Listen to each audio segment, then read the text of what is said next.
Adrian had spent most of his adult life trying to become successful. He woke up early, worked late, accepted every opportunity, and told himself that rest could come later. He wanted a better life, not only for himself, but for the family that had sacrificed so much for him. His father had worked with his hands for more than 40 years. He repaired machines, carried heavy equipment, and accepted extra shifts whenever the family needed money. Growing up, Adrian rarely saw his father complain. Even on difficult days, he came home, washed the tiredness from his face, and asked his son, "How was school?" His father never owned expensive things.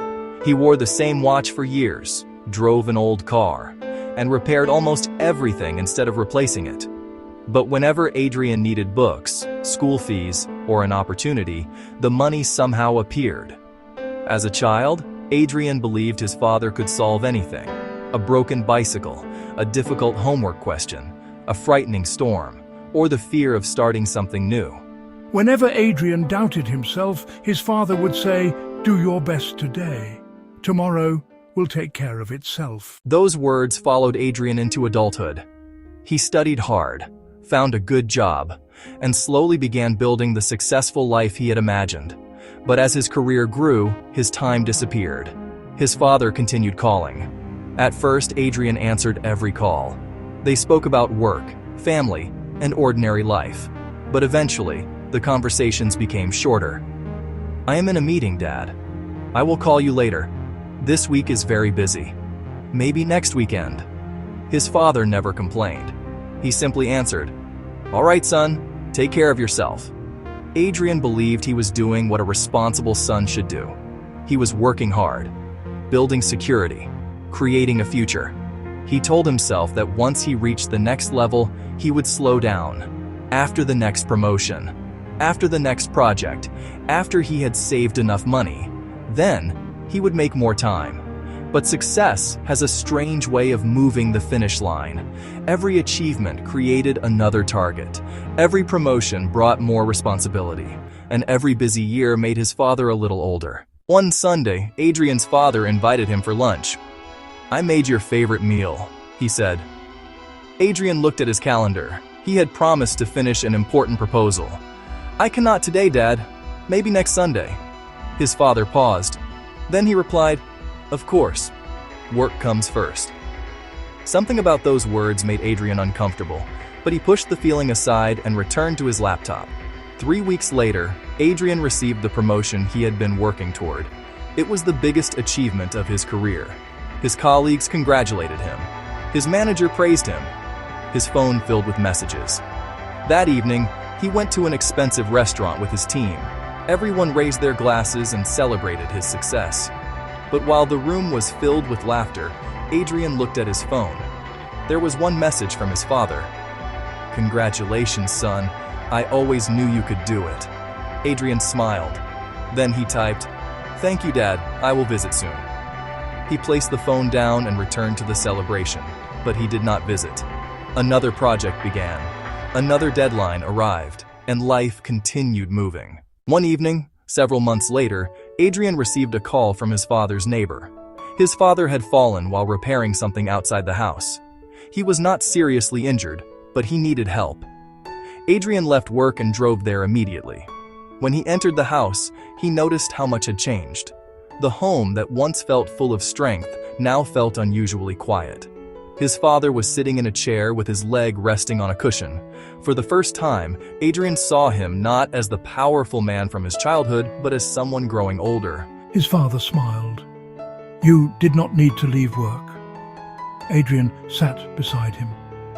"I should have come sooner." His father looked at him quietly.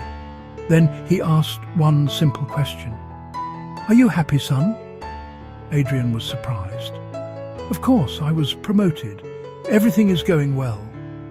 His father nodded. "I did not ask if things were going well. I asked if you were happy." Adrian had no immediate answer. His father continued. "You have achieved so much. I am proud of you. But whenever I see you, your mind is somewhere else. You are always preparing for tomorrow. I just hope you do not miss your life while trying to build it. The words stayed in the room long after his father stopped speaking. Adrian looked around the house. On one shelf were photographs from his childhood, his first day of school, his graduation, a family holiday. A picture of his father standing beside him on the day Adrian received his first job. His father had been present for every chapter, but Adrian had become so focused on building his future that he had stopped being present in his father's life. That night, Adrian helped prepare dinner. It was nothing special. Simple food, an old table, two people talking. But for the first time in years, Adrian was not checking his phone. He listened as his father repeated familiar stories. He heard about his father's first job, the fears he had when Adrian was born, and the dreams he had once carried before responsibility changed his path. Adrian discovered that his father had wanted to open a small repair business, but when the family needed security, he gave up the dream and accepted a stable job instead. Adrian asked, "Do you regret it?" His father smiled. "Some dreams change. You became mine." Adrian looked down. All those years, he had believed he was building success to repay his father's sacrifices. But he suddenly understood that his father had never asked for money, status, or impressive achievements. He had only wanted his son to live well and remain close. Before Adrian left that evening, his father gave him the old watch he had worn for decades. "I do not need this anymore," he said. Adrian shook his head. "Keep it." But his father placed it in his hand. Let it remind you that time is valuable because it cannot be earned again. On the drive home, Adrian thought about his life. He had treated time as though it were something he could save for later. He believed he would work now and live later, succeed now and connect later, build now and appreciate later. But later was never guaranteed. The following morning, Adrian made a decision. He did not resign from his job. He did not abandon his ambition. He still wanted to grow, still wanted to succeed. But he stopped allowing success to become an excuse for neglecting everything else. He placed boundaries around his work. He stopped answering unnecessary emails during family time. He scheduled weekly lunches with his father and protected those hours as carefully as any important meeting. Sometimes they spoke deeply. Sometimes they watched television. Sometimes they repaired something together without saying very much. But Adrian learned that meaningful moments do not always look extraordinary.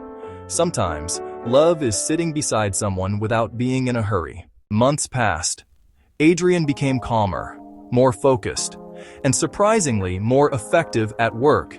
He no longer felt as though he was constantly running toward a finish line that kept moving. He still had goals, but his goals no longer controlled him. He began measuring success differently. Not only by income, not only by titles, but by the person he was becoming and the relationships he was protecting along the way. On Father's Day, Adrian visited early. He brought breakfast and found his father sitting outside the house. Adrian sat beside him and handed him a small box. Inside was the old watch, carefully restored. His father looked surprised. "I thought I gave this to you." Adrian smiled. "You did, but I wanted you to wear it today." His father placed the watch on his wrist. Then Adrian said, "You spent your life giving me opportunities. I thought the best way to honor you was to become successful." His father listened quietly. Adrian continued, "But now I understand. The best way to honor you is to become a good man and make time for the people I love." His father smiled. "That sounds like success to me." They sat together as the morning sun rose. There were no expensive gifts, no large celebration, no perfect speech. Just a father and son sharing time that neither of them would take for granted again. And that is the lesson many people understand too late. You may be working hard because you want to make your father proud. You may be trying to build the life he never had. There is nothing wrong with ambition. There is nothing wrong with wanting more. But do not become so busy trying to give your father a better future that you forget to give him your presence today. Call him, sit with him, ask about his life, listen to the story you have already heard. Thank him for the things you did quietly, and tell him what he means to you while he can still hear it. Your father may not ask for much. He may not know how to express his emotions.